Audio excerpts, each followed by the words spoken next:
Objections are a natural part of evangelism. They may come as questions, doubts, or even confrontations, but they should not discourage us. Instead, they are opportunities for meaningful dialogue. Overcoming objections does not mean overpowering someone with arguments or forcing them to agree. It's about engaging their thoughts, respecting their feelings, and allowing space for God to work in their heart. Proverbs reminds us, a gentle answer turns away wrath, but a harsh word stirs up anger. This gentle approach allows for grace and patience, keeping the focus on the ultimate goal, presenting the truth of the gospel.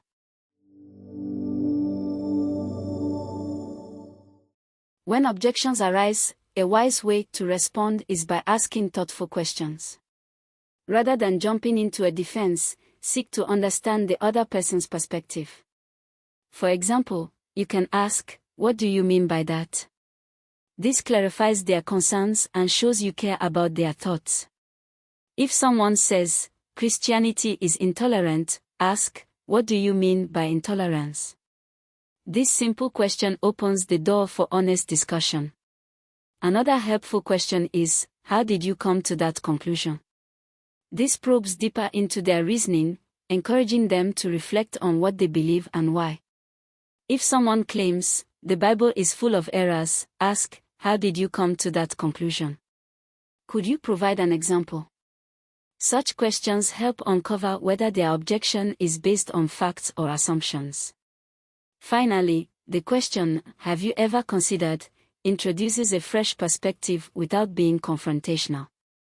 If someone says, "Religion causes more harm than good," you might ask, "Have you ever considered how many humanitarian efforts have been led by people of faith?"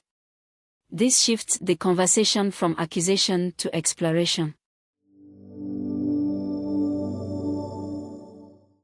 When addressing objections, remember that the person making the claim bears the responsibility to support it.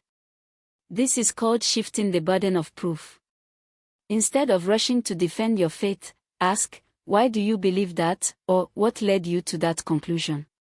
For example, if someone says, "There's no evidence for God," you might respond, "What kind of evidence would convince you that God exists?" This keeps the dialogue balanced and helps you avoid being cornered into a purely defensive position.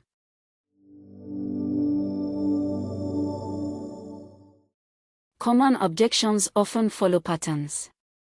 Let's consider a few. One is the claim that there's no absolute truth.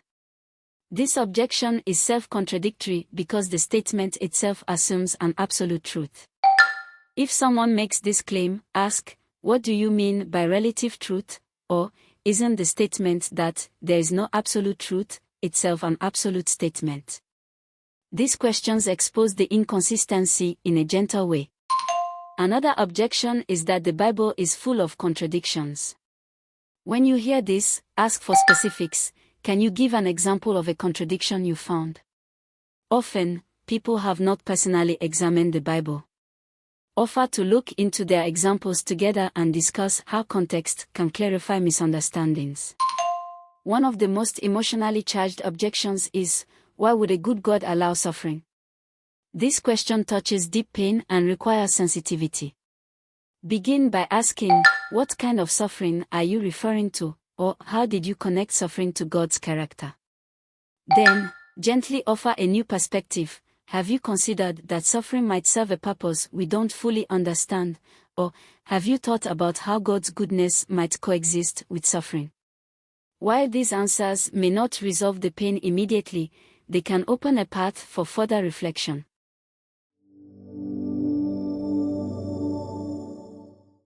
It's essential to rely on the Holy Spirit when addressing objections.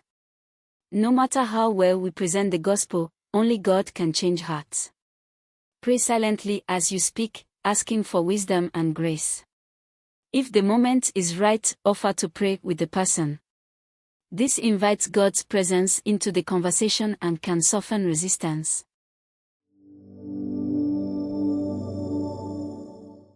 Through it all, stay focused on the gospel. The goal is not to prove your knowledge or win an argument but to share the life-transforming truth of Jesus Christ.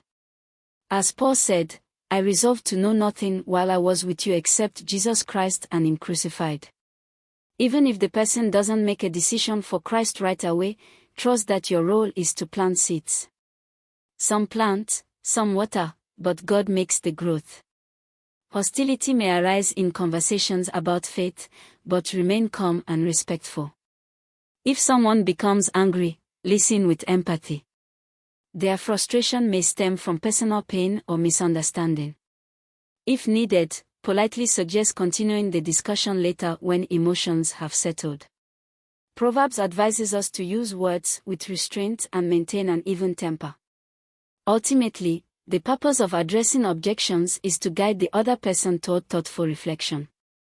By asking strategic questions and responding with grace, you can leave them with something to consider long after the conversation ends.